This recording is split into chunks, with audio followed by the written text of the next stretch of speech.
Today I want to talk about something interesting I've noticed in the print-on-demand YouTube community. But first I want to introduce a term I've never seen before and just want to get it out there. PodTuber. It's a mashup of pod and YouTuber, and it refers to YouTubers who create content about the print-on-demand business. There seems to be a trend where some PodTubers are criticizing and attempting to expose other PodTubers' channels. Ironically, these same critics are often guilty of the very practices they condemn. I recently came across a video from a guy I'll call 𝗏𝗏.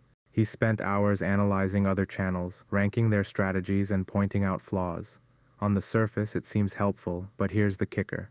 𝗏𝗏 seems to be doing the same things he's criticizing. First off, he calls out other pod YouTubers for promoting their courses and paid communities, claiming they don't provide real value. Yet he promotes his own courses and paid communities just like the others. It feels like he's trying to elevate himself by putting others down while offering the same type of content.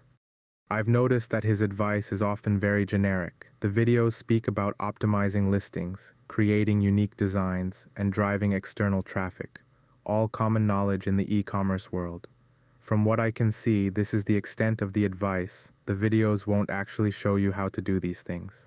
He talks about being one design away from financial freedom, which sounds motivational, but is quite vague and oversimplified. It's almost laughable how 𝗏𝗏 criticizes 𝗏𝗏𝗰 for making this type of content while he does the exact same thing. For example, 𝗏𝗏, who often criticizes others for exaggerating and making misleading claims, uses the same tactics. In 𝗏𝗏's video, Make $1,400 a day with this easy passive income, he dramatically showcases various stores allegedly making significant incomes and emphasizes the supposed ease and profitability of print on demand. Similarly, in another video, he claims that one shirt is making $17,438 a month, enticing viewers with the allure of substantial passive income. In yet another video, his thumbnail has the text plus $4,000 with a t-shirt on it. The video never mentions any earnings and is not even related to what the thumbnail would make you believe. I recently made a video where I make fun of these 𝗏𝗏 tactics by writing 10 trillion in 24 hours on my own thumbnail, shedding light on this ridiculous clickbait. Adding to the irony, 𝗏𝗏 frequently wears a Harvard University hoodie in his videos, giving an impression of credibility and prestige. However, after a quick LinkedIn search, it's worth noting that he did not attend Harvard, further highlighting the discrepancies between the image he portrays and the reality.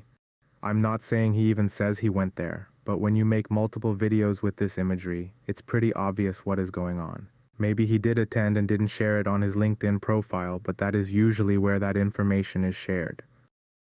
So should we dive deeper into this phenomenon? Is it worth investigating how some 𝗏𝗏 might be guilty of the same things they accuse others of? Who knows, I may be the next target after this. What will be said? That you shouldn't listen to me because I don't show my face? Here's a tip for everyone. Don't listen to what anyone says on the internet.